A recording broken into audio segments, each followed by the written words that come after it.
October వచ్చిందంటే అమెరికాలో పండగ వాతావరణం మొదలవుతుంది. అన్ని మాల్స్‌లో ఈ హాలోవీన్ బొమ్మలు, క్రిస్మస్ డెకరేటింగ్ ఐటెమ్స్‌తో హడావిడిగా ఉంటుంది.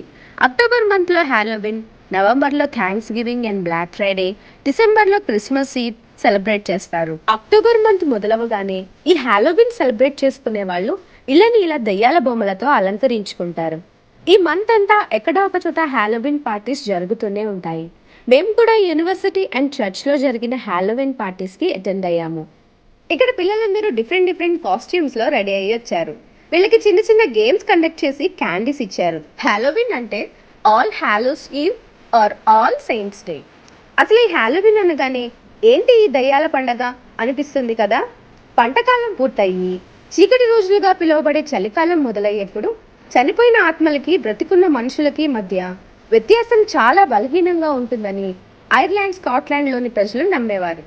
సో ఆత్మలు వాళ్ళ పంటకి, పశువులకి ఎటువంటి నష్టం చేకూర్చకుండా ఆత్మల కోసం ఆహార పానీయాలు, కొంత పంట, అలాగే వాళ్ళ భోజనం బల్ల దగ్గర స్థలం కూడా సిద్ధంగా ఉంచేవారు. అలాగే ఇంటిని కూడా ఆత్మలకు నచ్చిన విధంగా అలంకరించేవాళ్ళు.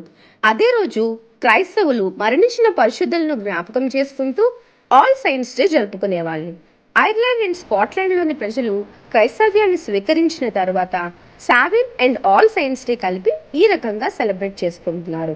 హాలో అంటే పరిశుద్ధులు అని అర్థం. సో ఈ ఆత్మలు బయటకు వచ్చే సమయం, పరిశుద్ధులను జ్ఞాపకం చేసుకునే సమయం రెండు ఒకే రోజు అయ్యేసరికి సెలబ్రేషన్స్ ఈ రకంగా కనబడుతున్నాయి.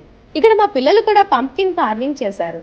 జాయ్కి వాళ్ళ డాడీ హెల్ప్ చేస్తుంటే హ్యారీ మాత్రం వాడికి వాడే డ్రా చేసుకుని షేప్ చేశాడు. ఈ హాలోవీన్ లో పిల్లలు బాగా సరదా పడే విషయం ఏంటంటే క్యాండీస్ కలెక్ట్ చేసుకోవడం. ఈ హాలోవీన్ నైట్ ఎవరి ఇంట్లో అయితే లైట్ ఆన్ చేసి ఉంటుందో వాళ్ళ ఇంటికి వెళ్ళి డోర్ నాక్ చేసి ట్రిక్ ఆర్ ట్రీట్ అని అడుగుతారు. చాక్లెట్స్ ఇస్తారా లేదా అల్లరి పని చేయాలా అని అడుగుతారు.